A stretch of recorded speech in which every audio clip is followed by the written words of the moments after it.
Good morning, and welcome to this webinar. Are going to be exploring Greenland and the Arctic Circle today, and I'm not doing this by myself. I have Jörn Henriksen and Lena Overgaard here. Jörn and Lena, can you just make a little bit of noise? Say hello so that we Hello. have... Hi, Jörn. Hi. Hi, Lena. And then in the background, of course, we have James, who's always pushing all the buttons and moving all the levers. And Lauren, you're here too, right? Lauren, are you going to ask questions at the end and in the middle? Yes. Hello, Okay. Joost and team. Excellent. Okay, so and then this is a slide where you see me, where you see Jörn and Lena, and then and you can see that Jörn and Lena are expedition people. I'm there in a jacket, and Jörn and Lena look like they're action heroes, Arctic action heroes, or Antarctic polar action heroes. How's that? Welcome to Viking. Let's get started with just a very brief introduction to what we do, what sets us apart, and what we love about the way we do things. So our expedition line became number one with Condé Nast and Travel and Leisure in 2024, and previously we had done quite well as well. So we're quite proud. To be, we're young as an expedition cruise line. We're relatively young. We've only been doing this for a few years, and yet we've managed to snag some of these kind of big awards for us. This shows you kind of where we are in relation to our competitors, and then let's talk a little bit about expedition cruising as such, because it is very different from ocean cruising and it's very different from river cruising. It's a specially built ship designed to do things that you could not normally do with any other vessel. So we spent a lot of time thinking about how big does the ship need to be, how small does it need to be. Our ship is just the right size. We figured that it's a little larger than a lot of ships that go to Antarctica, and that makes our Drake Passage, which is something in the expedition world. If you've ever heard anyone talk about going to Antarctica, the Drake Passage is where everyone's a little afraid that the ship's going to be bobbing up and down. That doesn't happen if your ship is a little longer, a little sleeker.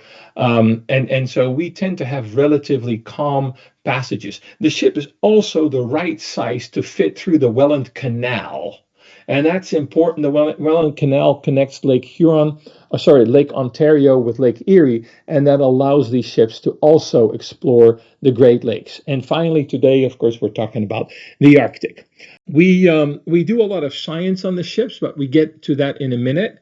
And the focus on most of these, not so much in the Great Lakes, perhaps where we visit cities, but when we go up north, the focus is very much on nature, on wildlife, and certainly also on science. And what sets it apart to deliver all of this, the wildlife, the science, the nature, is our expedition team. And Jörn is an expedition leader. Lena is an expedition leader. There's a very large contingent of people on the ship that explains to you what it is that you are experiencing, that helps you get in and out of zodiacs, that lectures you on geology, on ornithology, points out birds. We always have resident scientists on the ship that explain to you what it is that they're doing. In the science world, a ship like ours is called a ship of opportunity. What that means is scientists have the opportunity to travel with commercial vessels because as a scientist, where you always have to get your funding from somewhere to get a ship to sail to Antarctica or to the Canadian Arctic is prohibitively expensive. And so they hitch a ride. We always have hitchhikers, scientific hitchhikers, and all that we ask them to do is share their research with our guests. And this is research that is connected to, and we'll get to that in a minute, but it's connected to partners. This is not something we do as a show and tell project. It's rather serious and rigorous science. And it happens whether you're super interested or whether you'd rather spend your time, watching out the window or having a cocktail. Either is fine. We think our science project is very interesting, but it's hardcore science. It's serious science. And we have the venues for this. We'll get to that in a minute. We have Expedition Central, which is kind of the hub of a lot of the activity on board. It's where you get all your information. We have the studio that is right next to Expedition Central, and we do all kinds of little workshops there. And if you bring a camera and it's a complicated camera, we usually have camera experts and photography experts that can help you. We have a science lab that is probably still the best science lab on any ship that you could find out there. And then we have the resident scientist, and the aula is our back of the ship auditorium, if you will. It's named after an auditorium of the university in Oslo. This shows you Expedition Central. This is the studio, and this is the science lab. And a little bit more about our science then. This shows you Damon Stanwell Smith, who heads our science our science aspect. And on the left-hand side of this slide, you see all of our partners that we work with. IECO is an organization that sets rules and guidelines for doing expedition cruising in the Arctic. The Cornell Lab of Ornithology works with us to kind of open up for you the wonderful world of birds. The University of Cambridge helped us design the ship. The National Weather Service helps us launch weather balloons, and so on and so forth. So these are some of the things that we do. We have what's called a multi-beam sonar that allows us to explore lake beds in the Great Lakes and sea beds everywhere else in the world. And we find all kinds of interesting things when you do this.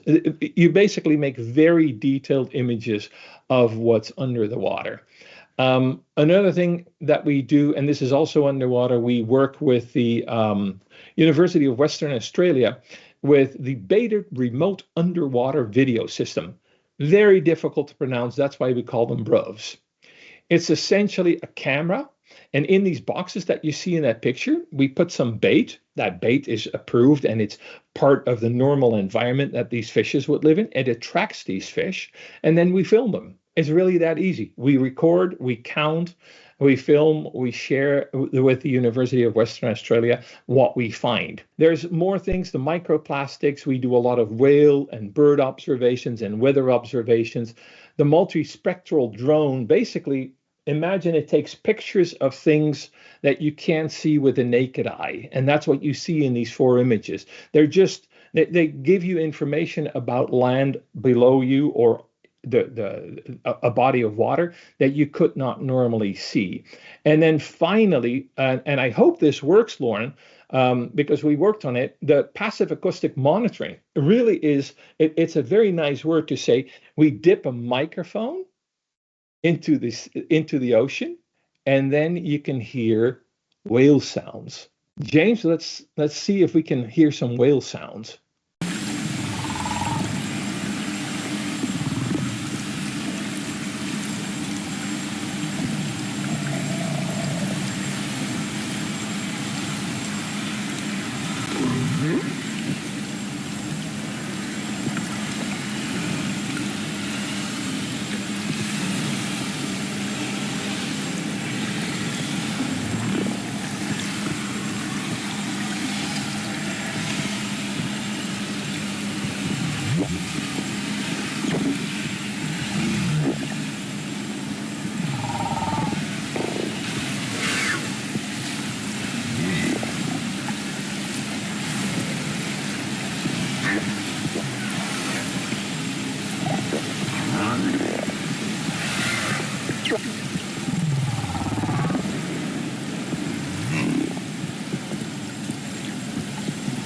Okay.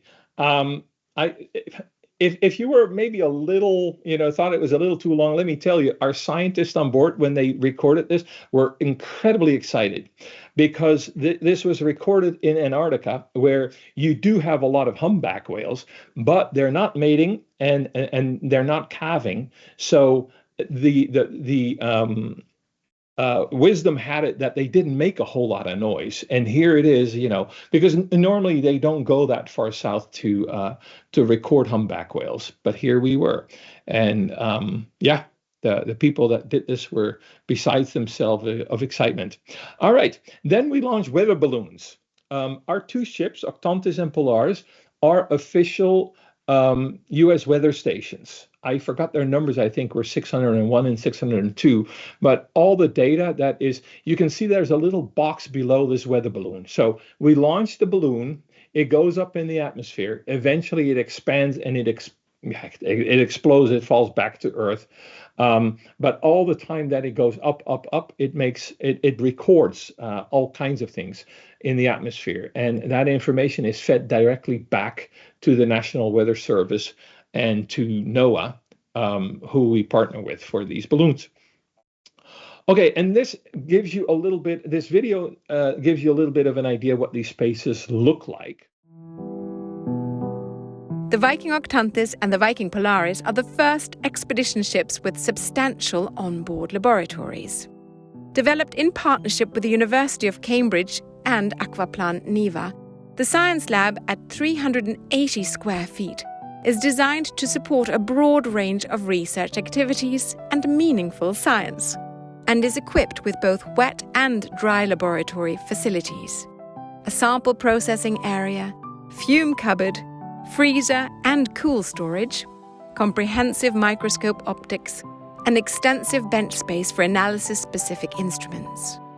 Guests have supervised access to the science lab, which is located in a glass-enclosed mezzanine above the hangar, to learn from and participate with scientists undertaking primary research. An experience unique to Viking. The hub for the expedition team to consult with guests on their expedition activities and share knowledge about the destinations on a one-on-one basis with the aid of 3D printed maps, digital screens, and a state-of-the-art spatial data visualization chart table. The studio is a dedicated space for enriching workshop and roundtable sessions. The studio is the place to join in a discussion or a class on topics such as photography, citizen science, or perhaps geology, led by one of our experts. The Aula is a stunning panoramic auditorium inspired by the University of Oslo's famed ceremonial hall, the former venue for the Nobel Peace Prize ceremony. Used for lectures, daily briefings, documentaries, and films, this spectacular venue features a 4K laser projected screen, which retracts to expose floor-to-ceiling windows and 270-degree views. Okay, and then this is what you have outside. This was the interior. These are some of the vehicles that we use. By the way, what I wanted to say, when you see all these spaces on the ship, this looks pristine, of course, because we did this a while ago when the ship was brand spanking new. These places normally buzz with activity. They're full of people because there's always something going on in the lab or in Expedition Central or in the studio. It's a busy place where the expedition team gets to interact with the guests. And then this slide shows you the vehicles. And now I'm going to ask Jörn to talk a little bit about things that have to do with everything that he's an expert in. The expedition kit, the various different craft that we have to bring you close to the shore, and so on and so forth. Jörn, take it away. As an Thank expert. you, Joost. We are in a very challenging environment when we're in the high Arctic, as well as in Antarctica. So we use pretty much the same gear in the high Arctic as in Antarctica. And for you as a guest, you will get a shell jacket, a brand new shell jacket that protects you from the environment. Underneath that, you have a puff jacket that is also included. You get and keep and bring home. And we borrow you a pair of rubber boots, gum boots, that are made of neoprene and is very, very comfortable and warm. You also get to borrow a pair of shell pants or bibs that you can use. And you will get, obviously, a life vest that you use in the small boats. In your stateroom, there are binoculars that we have picked for their quality, for bird watching and iceberg watching and landscape watching. And combined, this forms sort of your safety kit when we're traveling. The expedition team operates a fleet of Zodiacs. That's the upper left image here. It's inflatable. It's a military-grade craft with a flat bottom, extremely maneuverable, and can go really close to shore. And we can just drag it up on the beach. We have 2-seat kayaks, very sturdy roto-molded kayaks that we take you out in, always supported by a safety boat. Zodiac has a safety boat. We have 2 submarines that dives down to 300 meters maximum, that holds 6 passengers, 6 guests can do a dive, and there's 1 pilot. There's a surface boat as well to support the submarine. And we have special operations boats, 12 seats, very, very sturdy boats that we came across because these are delivering to the Norwegian Special Forces, the naval forces in Norway. And that's how we found these boats that are extremely comfortable, individually suspended seats in for every guest, and dual engines and ice-strengthened hull, made for comfortably exploring of the ship. So we do think that we have some of the best expedition equipment in the industry, and certainly the special operations boat is very unique to Viking. Nobody else has those kind of crafts. Thank you, Jørn. Let's have a look. We have a little video that shows a little bit more about the ship.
Okay, and now we interrupt this broadcast and we're going to answer some of your questions. On the lower right-hand side of this screen, you can type in any question you may have. I forgot to mention that when we started, but here it is.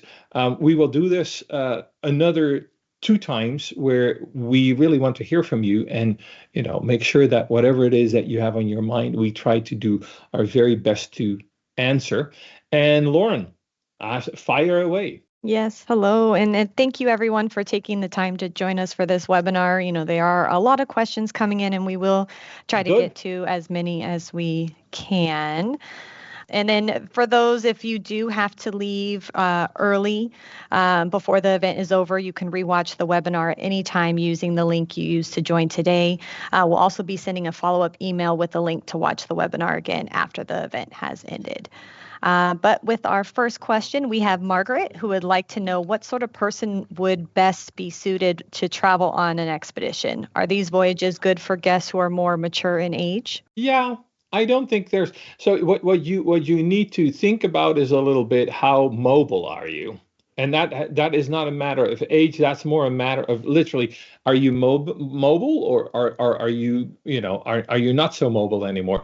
The more mobile you are, the more you will be able to enjoy this. I believe, Jörn, but correct me if I'm wrong, we've had people in Antarctica who hardly left the ship, who just watched the scenery from the deck of the ship. That's a possibility. But of course, if you can jump into a Zodiac and climb on shore and watch the penguins walk by, that's just an extra dimension. So it really helps if you're mobile. Jörn, would you say that's accurate? Yeah, I mean, there's no age limit on exploring. And the comforts of the ships of the ship here is for everyone, even if you are very little mobility. You can have a fantastic time on board the ships. You can use the big binoculars that we have on tripods around the ship. You can go out on deck and so on. And the activities are also, it varies in, how mobile you should be to take advantage of them. The kayaking, for example, you have to get into a kayak. That is more challenging than getting into a special operations boat. And some places we do our tender boats ashore, but other places we'll only use the Zodiacs. And those are two different levels of mobility you need to go into them. So I think we have something for everyone, but to be able to enjoy the whole program, you need to be fairly mobile. Yeah. And for kayaks, for example, everyone who signs up for kayaking, we have introduction courses on board the ship with a lead kayak guide, and they will take you through kind of a dry exercise on board the ship, going from a Zodiac into a kayak and back up again. It's not very complicated. It's just to demonstrate that you are comfortable doing that before you're doing it for the first time on the water. So if people overestimate themselves, we look after them. All right, Lauren, does that answer the question? Yes, thank you. I have Dwayne, Stephen, and Elizabeth who are inquiring if the science labs are available to all passengers, and can they participate in the research projects you highlighted earlier? Yes, you can, but you can't do everything. Every once in a while, our scientists will use there's a fume cupboard in the lab that you can only use, it contains noxious fumes when you do experiments that involve strange chemicals. So yeah, you can participate. You cannot, you can sit in the car and follow instructions, but you can't drive the car, if that makes sense. But we have, for instance, microscopes for everyone. You can do your own work with genomics, with genetic analysis, microplastics. So yeah, there's a lot of hands-on things. Yes. Perfect. Thank you. And then I have Dimitri Ann who's asking, do you feel these expeditions would be too much for someone who does not have a lot of science background? Not at all. Not at all. The beautiful thing is that you're surrounded by people who have, some people have a lot of science background. Other people have come to expedition cruising as just something that they ended up picking up. We have a beautiful, wonderful marine mammal specialist who never went to university. She just was always interested in marine mammals and is largely self-taught. And it's much more the enthusiasm of the people that you work with our expedition team, than it is anything else. And it is very infectious. You come back and you're going to want to be a birder. That's kind of how it works. And it's easy. It's not difficult. It's a very low threshold. Promise. Good to know. Thank you.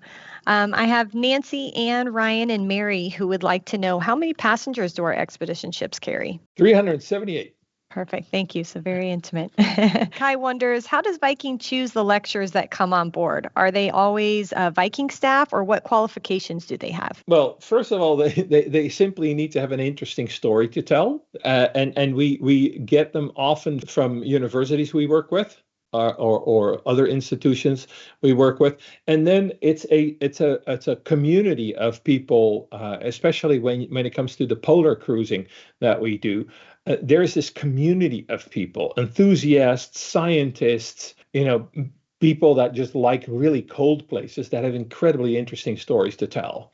So what we do on board, our presentations range from, let's say, a presentation on geology and plate tectonics, all the way to this is what I did when I was an expedition leader in some strange place and when I ran into a group of penguins. It's very much there's a lot of lecturing, but there's also a lot of storytelling, and then there's all this hands-on engagement, and they're all just people that are qualified. Some of them have scientific qualifications. All of them just have a really good story to tell. Can I add something for the Arctic? Yes, of course. So on the Arctic itineraries, we will have staff and specialists from Greenland and Nunavut. So they will tell their own story, and there might be lectures that are not traditional lectures. We might have drum dance and mask dance. We might have a very famous, well-known Greenlandic artist coming on board. So they will tell the story of Greenland, and in the Canadian Arctic, we have specialists from Nunavut. Perfect. Thank you. I have Robert and Daniel who are asking, on expeditions with some of the excursions changing based on weather, would they sign up for excursions like ocean or river cruises, or are they booked on board? It's all pre-booked. And that's just it, because it makes planning a lot easier. And you kind of, it allows us to gauge interest in things like that. So most of the activities on board and the shore excursions are booked. There is a difference though.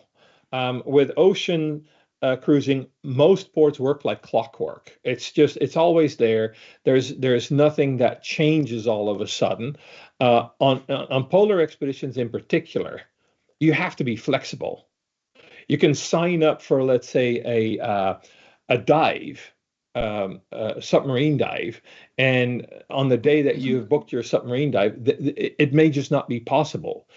Weather plays an enormous role in all of this. So there is inherent in the whole experience, there is a degree of flexibility. Lena, you look like you're dying to say something. Okay. Yeah. All right. I am dying to say something. Oh, well, then go. Quote Roald Amundsen, the Norwegian explorer, with sufficient planning, you can almost eliminate adventure from an expedition. So we don't want to eliminate adventure, but we do want to plan a lot. And we will remain flexible, and we will have to adapt to the weather conditions at hand. We are in some of the most exposed parts of the world, with ice, with wind, with cold, with snow, sleet, fog, you name it. We are being exposed to everything, probably during a voyage, and that will change plans. We have pre-planned as if it's okay weather, but we will always ask everyone on board to take the changes with a smile, and then we will perhaps reposition the ship, perhaps reorganize, do it slightly later, wait out the gusts, and so on. But it is an expedition with adventure. That's good to know. Thank you. Leslie and Bob and a few others are very interested in the submarine dives. Do all guests have the opportunity to travel in them, and how deep the submarine can dive? You can go up to 300 meters, which is about 1,000 feet. We usually don't go that deep, but again, weather conditions, underwater conditions play a role in this. So generally, most of our voyages are scheduled in such a way that everyone that wants to dive gets to dive. But it's a little weather dependent. It has happened before that we've had, that we had scheduled a day full of dives and none of them happened. What I want to, what I want to add to what Jörn explained, by the way, is when we make alternative plans, that's actually the job of the people like Lena and Jörn to come up with alternate plans. And I will say, from my own experience, the alternate plans are almost always as good, if not better, than your original plan. It's not like, oh, well, today we had planned to do this, that, and the other thing, and now we're doing nothing. It's a constant adaptation to the weather. It's a constant adaptation to where you can find wildlife. It's, so that's kind of an enormously crucial part of what the expedition leaders do. They make sure that whatever the weather throws your way, we find an interesting and beautiful solution. I think I've done an Antarctic cruise where there was one day where that went exactly as scheduled, and the entire experience was just absolutely phenomenal. Great, thank you. I have Richard and Harold may have missed it and are both asking, how should they pack for an Arctic expedition? And if you could repeat again, what sort of gear Viking provides? Okay, so we'll run through it quickly, Jörn. I'll take it because you just went through it. We get you and this is for the polar expeditions only. You will get an outer coat. Those are those red coats. Below that, you have this jacket, a puffy jacket that keeps you warm. Those you get to keep, and then we have boots on board. Those boots, of course, Jörn has picked after he tried on like 60 different pairs of boots. Because that's how he works. And then all the equipment that you need. Poles, if you have your own favorite walking poles, they're kind of hard to bring with you. But, we have poles for you to keep you stable and balanced. And that's basically it. You might want to bring some long johns. There, when you get closer to booking, you'll get emails that explain to you exactly what it is that you need to bring. Because that's a little different for each of our regions. In the Arctic, for instance, it's really important that you bring stuff to keep you safe from mosquitoes. Doesn't play a role at all in Antarctica, but up north in polar regions, that's one of the things that you need to be prepared for. But we will inform you very, very thoroughly of what to bring and what not to forget. Great. That's good to know. Thank you. Mm-hmm. I have Ron who comments that Greenland doesn't seem to be a destination many people think about. Armagon is eager to learn more about Greenland, which will take this opportunity to segue back to the presentation and have you guys share your highlights of Greenland and the Arctic. Yes. Good. Okay. Arctic itineraries and highlights. So Lena is our resident specialist for Greenland. I will walk you through the itinerary, and then we'll explain a little bit about what it is that you can expect.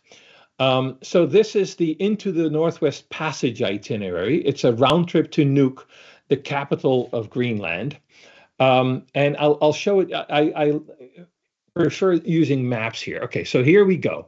From Nuuk, you travel to the Ilulissat Fjord, which is a little north, and then you travel to Ilulissat. Ilulissat, and Lena, you correct me if I'm wrong, but it's a place of snow and ice. It's like where you have or ice mainly, icebergs that come out of the fjord and into the sea.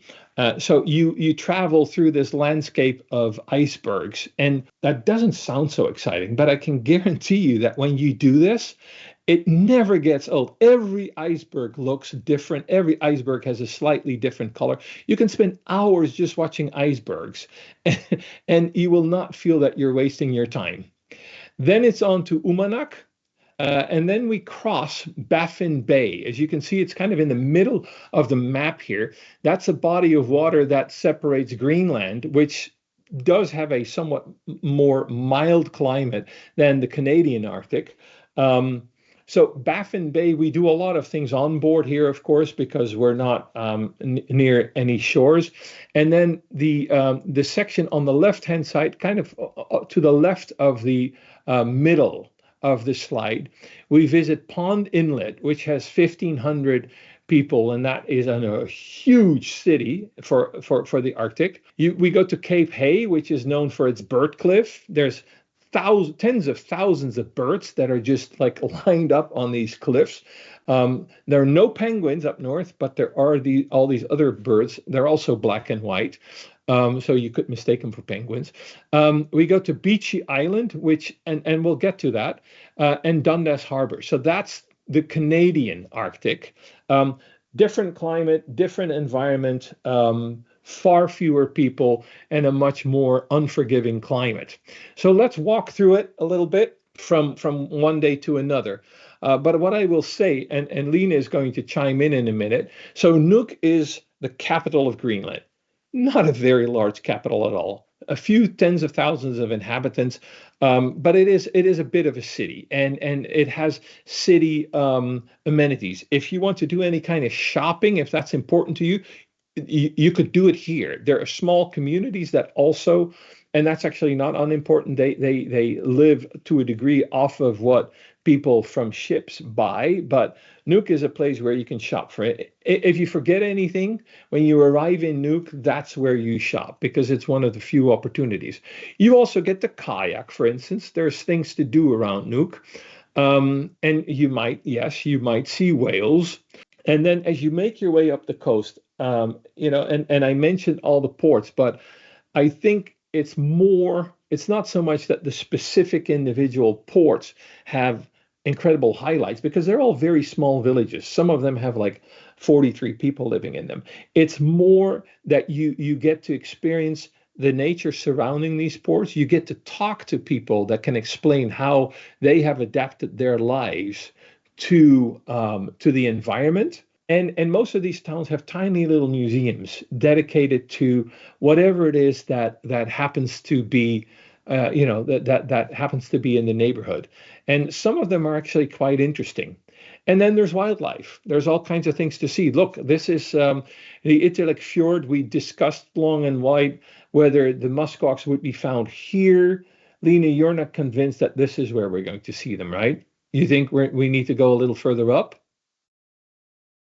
They could be there. We don't have control, but Ilulissat would be the most likely to see.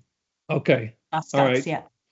So and as I go through this, so this is Ilulissat, as I mentioned. That's kind of, you have this conveyor belt. The water there is a conveyor belt for these icebergs that make their way.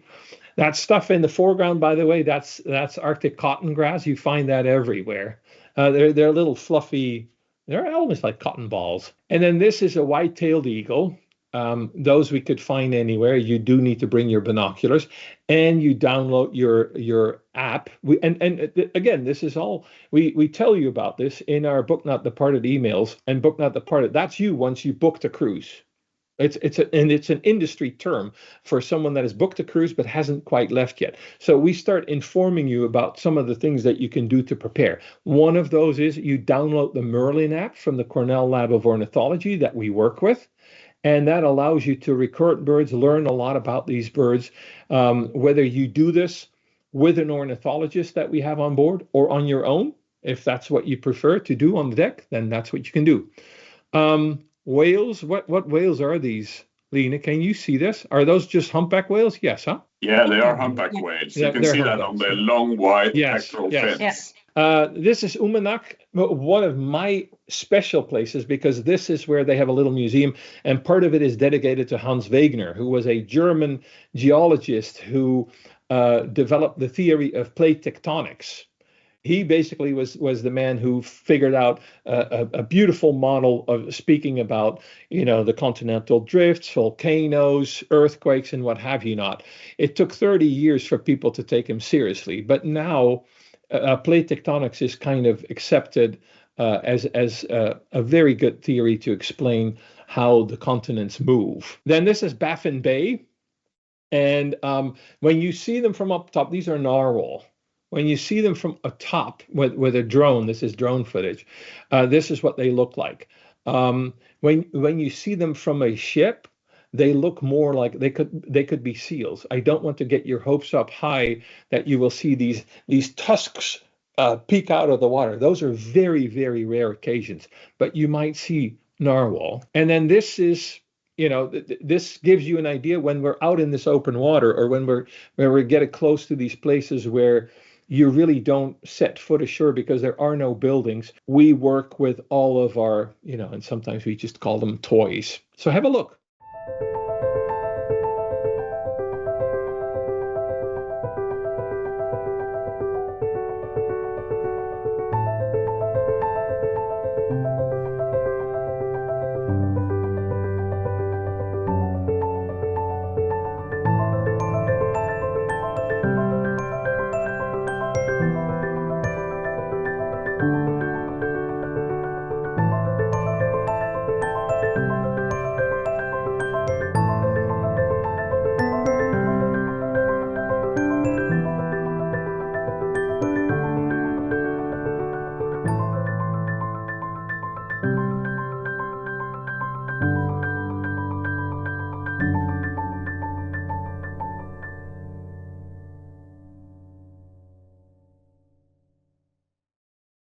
Okay. And this is what the hangar looks like from the inside. Actually, we do tours in the hangar, and those are some of the most popular things that we offer on board. On days where we don't have a lot of time on shore, the tours of the lab and the tours of the hangar are really, really popular. And so once we cross Baffin Bay, then we end up in the high Arctic of Nunavut in Canada. This is close to Pond Inlet. And these are just the scenery here is incredibly majestic. Pond Inlet itself is nothing to write home about. It's a small community, but the landscape here gets really, really majestic. This is another image that's taken close to Pond Inlet. One of the beautiful things about interacting with the locals is, yes, you'll get explained exactly what it is that this woman is wearing, why she's wearing it, why it looks the way it looks, and you'll find out how incredibly, surprisingly warm all of this material can be. The adaptations that people have had to make to this really harsh environment are absolutely stunning and remarkable. This next slide shows you one of the birds that you may find. This is a peregrine falcon. And then this is Beechey Island. This is where there are 4 grave sites. 3 of them are members of the Franklin expedition, and one of them is of someone that was on an expedition to find the members of the Franklin expedition. John Franklin was an explorer who wanted to find the Northwest Passage, essentially the way across the Northern Sea, from one end of North America to the other. That was something that preoccupied explorers for hundreds of years, trying to find the way around the North American continent. And John Franklin was one of them. The expedition was not a success. It was actually turned into a big failure. There were 2 ships, all men, and the ships were lost. And those 3 graves were actually of people that died before the expedition got stuck, before the ships got stuck in ice, and eventually nothing was heard of them again. That all happened in 1845. And then later, expeditions found the wreckage of the Erebus. And actually, our Canadian expert, who couldn't be on this call, he was one of the people on the expedition that found the Erebus. And then, of course, there was someone that found the Northwest Passage eventually. And Jörn, who did find the Northwest Passage? Thank you for that curveball, Joost. Well, I believe probably some of you that have dialed into this have already been to Antarctica.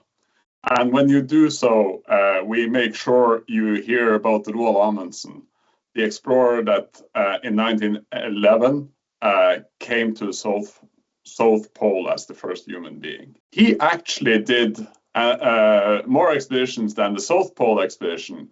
In 1903 to 1906, with 2 overwinterings, he sailed with a small boat called Gjøa through the Northwest Passage. He navigated from the east to the west, the same direction as we're sailing.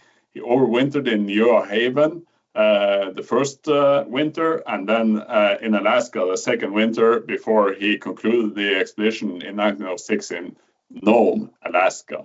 And he succeeded because he chose to make it a nimble, small, flexible expedition that were using indigenous people, Inuit people competency to succeed. They used the same clothing, the same methods. They took a lot of time learning how to survive in these regions from the Inuits. And I'll end with another quote from Amundsen. The English have loudly and openly told the world that skis and dogs are unusable in these regions, and that fur clothes are rubbish. We shall see, we shall see. That's a quote from Roald Amundsen. And obviously the low profile he kept on the expedition is kind of transcends to what we know about the Northwest Passage today. We know much more about the failures the big expeditions from the British Empire more than we know about the little successful man from Norway. Okay, we have to stop you now. But thank you for that. That was good.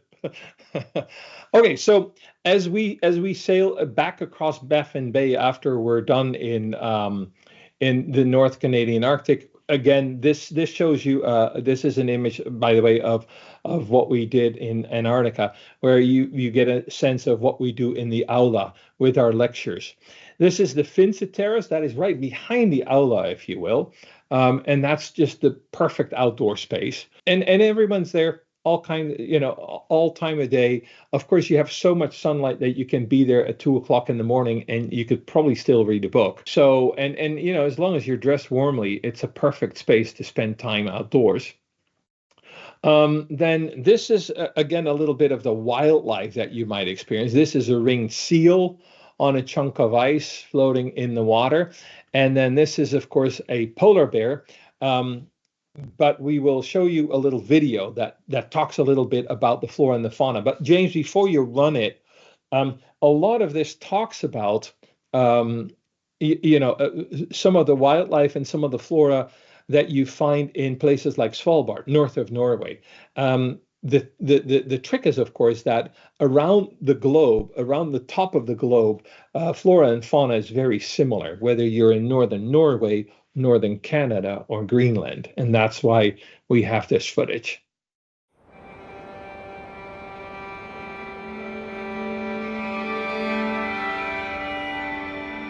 At the top and bottom of the world, amongst the grandeur of polar landscapes, some of nature's most precious treasures are hidden in plain sight. The field microscope is your gateway into another world and quickly changes your perspective on everything, as it reveals layer upon layer of fascinating details that one would otherwise easily miss. The flora of the Arctic and Antarctica offer a glimpse into a complex living world, every bit as impressive in its own way as the forests of Earth's more temperate zones. At the far ends of the Earth, in some of the most extreme environments imaginable, live some of the world's most resilient creatures. At the top of the world, near the North Pole, you'll encounter a whole different variety of wildlife. Camouflaged beautifully against a snowy landscape is the quintessential symbol of Arctic life, the polar bear. Ursus maritimus, the maritime bear. It's born on land but beautifully adapted for moving across floating ice and swimming open waters. The polar bear prefers a diet of seals, but when the sea ice is scarce, they adapt their diet and eat almost anything with protein, including reindeer. The walrus is one of the Arctic's most lovable creatures, with its whiskers, tusks, and rotund physique. These same qualities, however, have made them a prized commodity over the centuries to the region's indigenous people, who've hunted walrus for their meat, blubber, tusks, and skin. You may spot walruses in their preferred shallow waters, feasting on clams and other mollusks. Connecting the two ends of the Earth is one tireless creature, the tiny Arctic tern. This ambitious little bird travels up to 44,000 miles annually, the longest migration in the world, from the Arctic to Antarctica and back again, logging more than 1 million miles in its lifetime. Whether you explore the Arctic or Antarctica, you're sure to be both humbled and awed by the majestic wildlife you'll find on these extraordinary expeditions.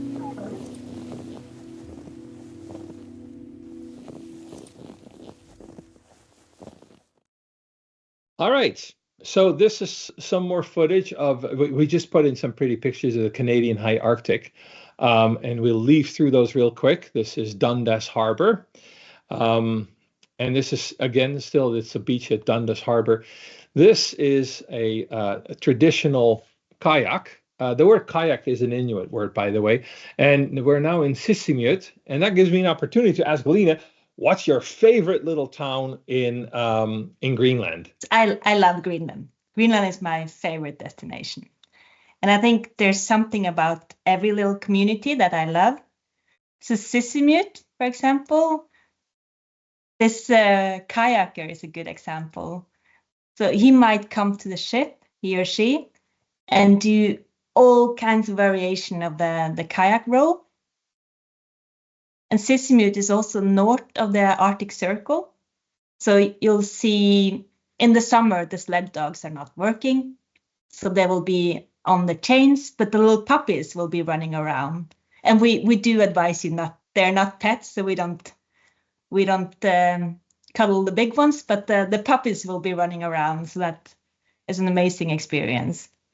And I think you just mentioned that the nature is spectacular all over Greenland. There's icebergs, but for me, it's the people and the culture. So what you probably will experience, because kaffemik, you could learn that word, that is a big thing in Greenland. And the Greenlanders will have kaffemik when there's a confirmation, when the school is starting, a birthday. And this is kind of an open house where everybody comes in, have their coffee, a little cake, a little food, and leave and circle. Yeah, so you could have lots of people visiting one house. And when there's people outside waiting to go in, that's when you go out to allow the space for the next ones to come in. Okay, are we doing that? We should do that. Huh? Okay, good. Yeah, we're doing it. I think we're doing it in Ilulissat. Yes. And Ilulissat is also, it's spectacular. So you have the icefjord that is constant. It comes from the inland ice. So it's constantly feeding ice into the Ilulissat fjord. So you have icebergs everywhere. And when you go in Ilulissat, there's different, you could either make a walk and see the icefjord, or you take a helicopter ride, see the icefjord, or a boat trip. So either way, you should go into the Ilulissat icefjord and see the icebergs. All right, with that, I have more. Oh, go ahead. No, go ahead. Go ahead. Yes, go ahead. Sorry. Yeah. I just wanted to say that you mentioned the shopping in Nuuk. Yeah. Yes. And Nuuk there's lots of nice shopping there, actually. Yeah. So you can buy the muskox wool, which is supposed to be 10 times warmer than normal wool. And it's super stylish. I recommend seeing some of the shops there in Nuuk. And another place I'm kind of excited about is Kapselit, which I've never been to. It's a small place in the Nuuk Fjord behind Nuuk. And this is 400 inhabitants there. And I think they will be very excited to have a expedition ship visit. So that's a village that grows to twice its size when we're there. Yes, it is. Which has the potential of being really warm and cozy. We just have to plan it well, huh? Yes, that's the community guidelines. And it's our responsibility to communicate with the community what they want from our visit. Yeah. How to, Yeah, be good guests. Be beneficial for everybody. Yeah. All right. So I can go on forever. But now we're going to Nuuk, and then that kind of finishes. And this is shot from you made this, right? On your last visit. Yeah, I went to Nuuk last year about the same time as we're sailing there. Yeah. And this is from an early morning jog that I had near the port where we're coming alongside. Excellent. Okay. So now, sorry, and now it's time for more questions. Fire away. Yes, thank you. This first one is for Jorn. With your experience as an Arctic expedition leader, Dale and Rayanne are curious to know, when they are exploring the Arctic, will the Viking ship be the only one in the area, or might they encounter other expedition vessels full of passengers in the region? There are probably other expedition ships in the general region where we're at. However, we're in the Greenland coast is very long, and it's a large place, and it wouldn't surprise me if we sailed through the whole trip without seeing any other ship. But at the same time, we might come across one as well. But it's one of the least visited regions in the world from tourism. So keep that in mind, and it will definitely not be overcrowded with tourists anywhere we go. Okay. All right. Thank you. Lena, some viewers have noticed an image of the Northern Lights picture behind you. Judy, Richard, and Susan are interested to find out if they have any opportunity to see the Northern Lights on their Arctic expedition. Yeah, so we will be there mostly summertime. So that means when you're north of the circle, the Arctic Circle in the summer, you have daylight, 24 hours of daylight, and then we don't see the Northern Light. But towards the end of the season, it's also going to be light most of the day, so the likelihood is not so big. Maybe it's more, if you really want to see the Northern Light, it's maybe better to book the itinerary that we focus on Northern Lights that goes to Norway, where I live. Yes. I live in Lofoten Island. Yeah. Yeah. But right. Yes, we could be lucky, but we're going to have a lot of daylight. Great, thank you. Anthony is asking what options for routing and flights to Greenland look like, and if there are any direct flights from the U.S. No, there are no direct flights to Nuuk. So what we have done is, and Nuuk is rapidly developing. They just opened a new airport, and so these things will change. But what we will do is we will gather you in New York and then bring you from there with a charter flight, and that's it's full service charter flight with meals and drinks and things like that, and we bring you to Nuuk, and we bring you back from Nuuk as well if you book Nuuk. Of course, if you go from Nuuk to Toronto, it's a little easier on your way back. But so yeah, we operate charter flights. That's the short story. That's, you book your air through us. If you were to do it if you get your air on your own, it becomes a little harder. But no, you need to fly by charter. Nuuk has direct connections only to Reykjavik and Copenhagen, I believe, and one place, but that's only a flight that's once a week, somewhere in the Canadian Arctic. So it's a little limited. That's good to know. Thank you. I have Marianne, who is curious if Into the Northwest Passage is our only Arctic expedition. And with that question, this may be a perfect time to introduce our other expedition itinerary. Let's do that then. All right. Canada and the Greenland Explorer. So here you travel from Nuuk back to Toronto, or because this is an itinerary that's bookable in both directions. You go from Toronto to Nuuk, and then of course, yes, you caught my drift. You could also then combine two of them. You could go Toronto to Nuuk and then do Nuuk for a and it'll show up later in the slideshow for an Arctic extravaganza. Here's the map. So you go from Nuuk to Kapsilidit. That's the town that Elena just mentioned. Tiny little town at the end, or I guess that's the end of the Nuuk Fjord.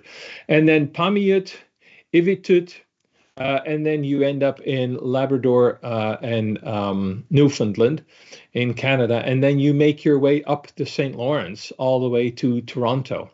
So let me give you a quick impression. This is Kapsilidit, tiny little town again at the head of Nuuk Fjord. And I guess Lena, and correct me if I'm wrong, but this is mainly to just sail through the entire fjord. The town itself doesn't look like a much, but it's more the scenery around it, right? And to meet the people there. To meet the people, yeah. I think Yeah. not many ships visits Kapsuleit. So yeah, that will be exciting. Mm-hmm. For our guests and for the people that live there. Yes. Good. All right. This is Pamiet.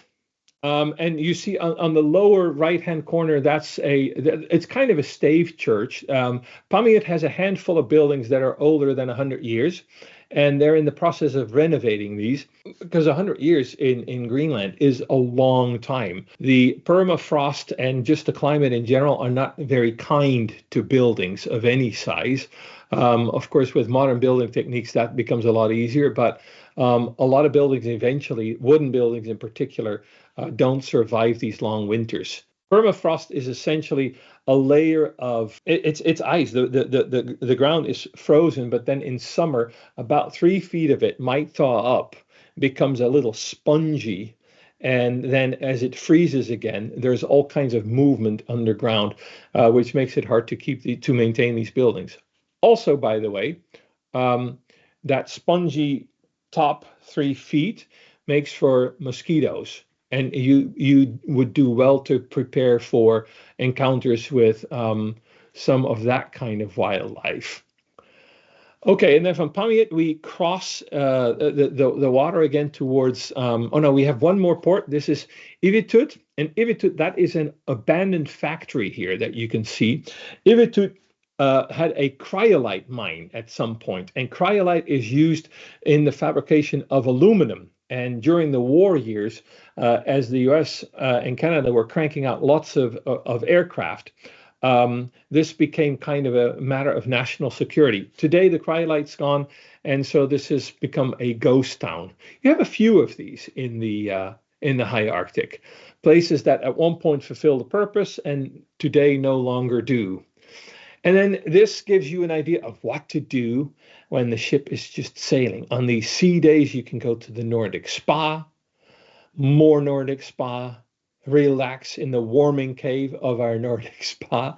It's quite an amazing place. It's unlike anything that you would find on other expedition ships. It really is. That is the in comfort part of our tagline, exploring the world in comfort. Okay, and then we have now crossed the water, and now we're in Canada, in Newfoundland and Labrador. Battle Harbor is another community that is kind of kept as an open air museum today.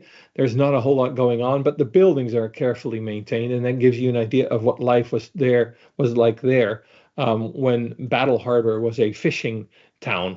Red Bay is a similar story. What's interesting about these communities is that they go back hundreds of years. It's not just the Vikings that touched shore in North America. Basque sea fishermen started going further and further and further afield, and eventually made it all the way across the north to the Grand Banks of North America, where they could catch codfish. And they set foot ashore in communities like these. This is Red Bay. This is a Zodiac that shows you, going out for the good form of whale hunting to just see the animals. There are lots of humpback whales, and you will find this all the way into, this is Woody Point, still in Newfoundland and Labrador. You will find this all the way into the St. Lawrence. There's actually an area in that river that leads to the Great Lakes where you have to slow down. And we break for whales. We go a lot slower to not bump into any whales. This is Havre-Saint-Pierre. Now you get into this northern Canadian, these outcrops of the Canadian Shield. The geology in this area is just bizarre. It's beautiful, but it's bizarre. You're looking at rocks that are over 1 billion years old.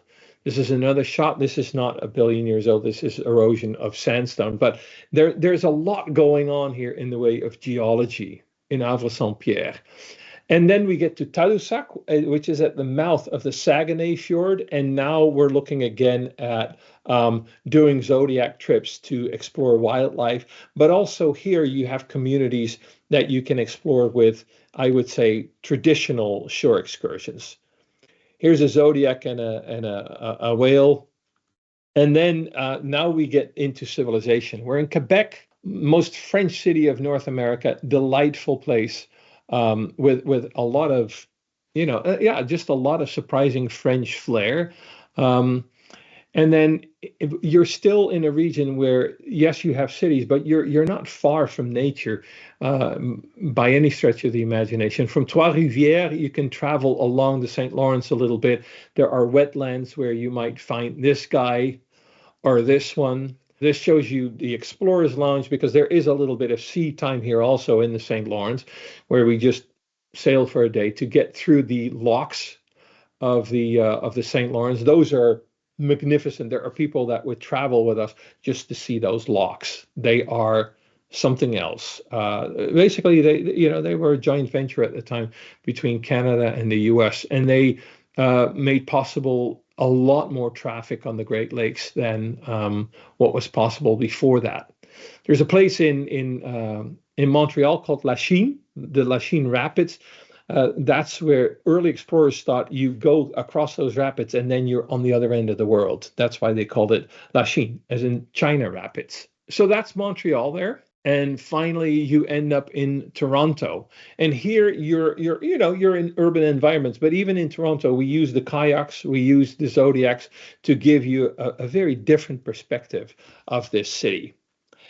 And then we have the already mentioned Grand Combo that takes you 27 days all the way from Nuuk to Toronto. And that looks like this. That's what you should really do if you have all the time in the world. This shows you also how much time you spent north of the Arctic Circle. And there are more expedition journeys, but I will flip through those real quick because I really want to get to your questions. You can look those up, I promise, in our brochure or online or at your travel agent. The Arctic to Antarctic Explorer, we should highlight those. You can sail with these ships. If you want to make an ultimate combination, you can get from the Arctic all the way to Antarctica. So to both polar regions in one cruise. It does take you a good 81 to 87 days, but those are very, very, very, very epic journeys. We have some extensions. So then it's back to myself, Lena, and Jörn for more questions, Lauren.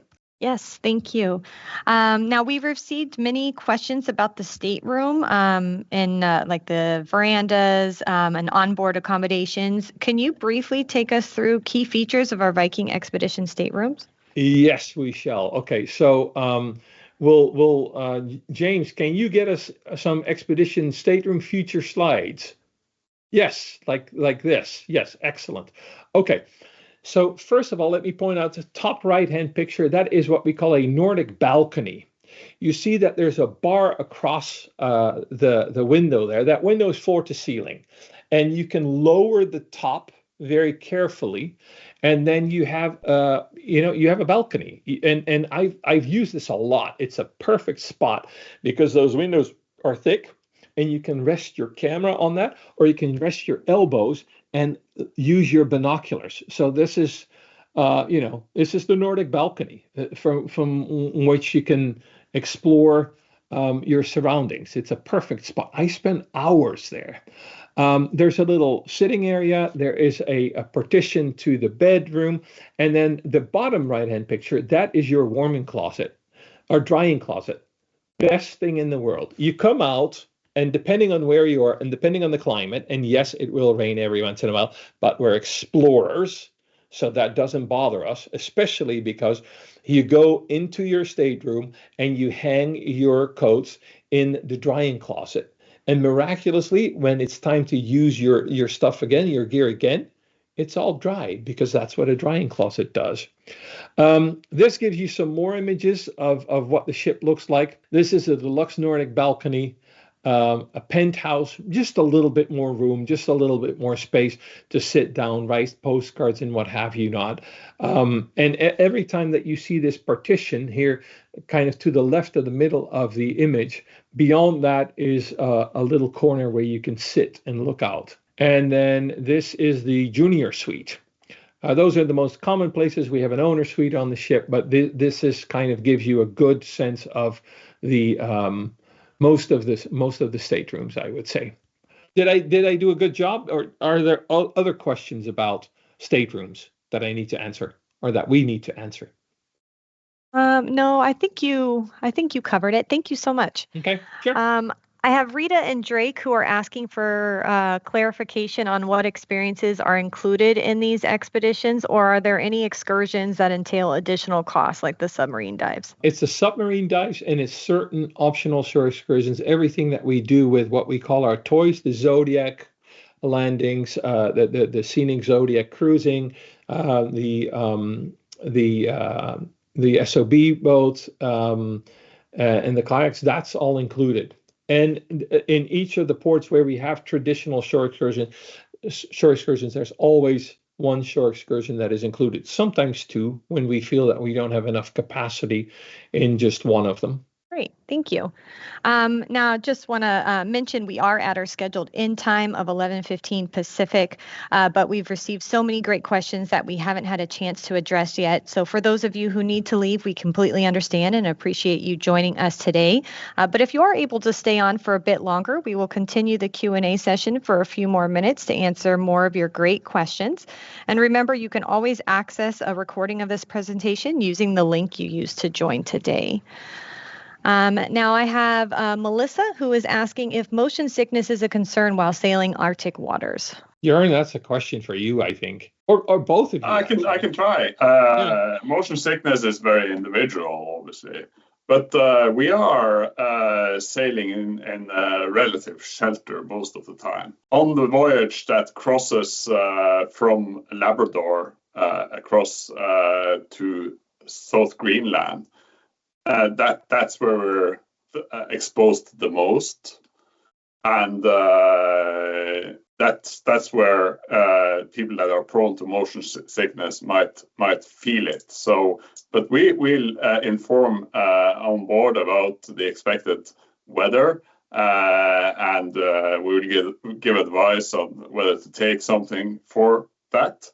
But bear in mind that this is probably the most stable and most seaworthy expedition ship you can board in the industry, partly because she's quite long and slender, and she bridges waves in a particular fashion, making her extremely stable. We also have stabilizing systems on board with active wings underneath the waterline, and active water tanks that moves water to the opposite side of the ship when we are leaning. So it's an extremely stable ship. But I know people that get motion sickness if they go on a floating dock. So it's very individual. Great, thank you. Now, looks like we have a few guests joining us today, such as Harry and Marcia, who have explored Antarctica with Viking. Russ is curious to know, how does Arctic differ from Antarctica when it comes to wildlife, nature, and just the overall experience? Lena, you want to take that? Yeah. It's a good question, and because in Antarctica you have the penguin colonies, and we go there and we know that we'll see penguins.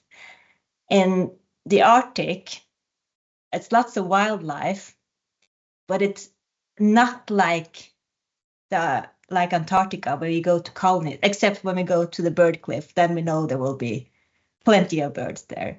So what I always recommend is this journey, you stay out on deck, you stay by your stateroom window, have your binoculars ready, because there could always be wildlife. There could be whales. And the polar bears, we haven't mentioned that yet. That is something, of course, everybody wants to see. And we keep a lookout whenever we are in the area with polar bears. We keep a lookout, but there's no guarantee we'll see them. But the more eyes that are looking, the better chance it is to see a polar bear. And we want to see them from the ship. We don't want to see them when we are ashore. So that's also something we always keep a lookout for. Yeah, but lots of wildlife to see. But you just have to be, it's a little bit more of a safari. What do you call it? yes, you have to be on your best game to find it. And we, of course, notify you if we have found something interesting. But it could be that it's a whale and it passes quickly, and the best way to see the wildlife is to spend as much time as possible outside. Anything to add on that, Jörn? Or? No, well, a similarity between the south and the north is that there is not a huge diversity of species. If you compare it to somewhere in the jungle or in the Amazon. So in fact, this is a challenge to everyone traveling on this itinerary. You can actually learn every bird species and every mammal species. And especially the mammal species are easy to learn. And then you could impress your fellow travelers knowing every mammal species on this itinerary. That's actually within reach for most. Very good. But there's a lot of individuals within every species. Great, thank you. I have Gabby and Kathleen who would like to learn about our environmental impact when traveling to the Arctic. What steps has Viking taken to mitigate any environmental impact when exploring? I've mentioned a little bit about the sleek ship that we have. We have a very high efficiency on the hull, so we're using less fuel just because of its hydrodynamics. We have zero emissions waste treatment, silence E notation. Silence E notation is about how much sound emission we have when we go through water with the ship. And the silent E notation is super advantageous because it reduces the negative effect we have on, for example, whales that communicate with each other in the water. We have continuous oceanographic monitoring so that we are able to detect any variations or deviations in the environment as we go along. We have bird safe mode. That is, I believe, at least when the ships were new, I think it was the first ship that had a bird safe mode. Birds in fog and darkness are often attracted to ships, and bird strikes is a problem. Some places on Earth. Our bird safe mode reduces the light emissions that we have from the ship by directional lighting, by features that closes curtains and so on. We have dynamic positioning, we have whale safe speeds that kind of works together with the silent notation that we have, the silent certification that we have on the ship, in order to further reduce the potentially negative impact the ship has on its environment. We can take shore power when we're alongside, so we can run the hotel load on external environmental friendly power. We contribute to the weather forecasts wherever we go with the weather balloon that we do together with NOAA. We were actually the first two civilian vessels launching weather balloons, and that helps weather forecasting for every other ship. And we have strict biosecurity. When you come from the US, we try to mitigate you not spreading seeds and biological matter from somewhere else in the world, because polar regions are isolated in terms of biodiversity, and we don't want species from elsewhere in the world to find a foothold in the Arctic environment. So in a long variety of ways, we address the environmental impact, and our end goal is to have as little impact as possible, and if any impact, it should be minor or transitory. I can add that we're also a member of IECO that we mentioned earlier, and that's the organization for Arctic expedition cruise operators. So all our guides are trained to IECO standards on how far we are away from wildlife, not to disturb it, and also how we move in the terrain will lead you outside the vegetation. We step on rock instead of stepping on moss and flowers. So everything we do will be to protect the environment as much as we can. Mm-hmm. And when it comes to the communities, we aim to have a positive impact on the communities we visit. Great. Thank you. A lot of good information. Bob and Lois are wondering if there is a ceremony done on board for guests crossing the Arctic Circle. I think definitively there will be a ceremony when we cross the Arctic Circle. I had a ceremony when I crossed the Arctic Circle on my way south the first time. Being an Arctic child, that was a big deal. Oh, that's right. You were born north of the Arctic Circle. All right, and let's see. We have time for at least one more question. We have Rayanne observed that Viking seeks to accomplish many firsts. Just making it to the high Arctic is one. Are we seeking any other firsts and scientific achievements this summer? I think I know who Rayanne is. Hello, how are you? What do we? Well, I think there's a lot of things going on when it comes to the science that we do on board, but that's a little iffy. You know, we can't stay. I don't want to go on record to say this is what we're trying to accomplish, and then for whatever reason it doesn't quite work out. Jörn, do we have any like specific firsts planned? Yeah, we're working with, by the way, Rayanne, wonderful to see you here. I know you too, and you're an avid traveler with us. So we will do our best to make scientific first on the voyages we're sailing. We are working, especially with St. Andrews University, to set up archaeological science when we are both in Greenland and in the Nunavut region, the Canadian Arctic. I would be too scientifically analphabetic to say what kind of new discoveries we will make. But we are definitely setting ourselves up to do science work both onshore and from the ship.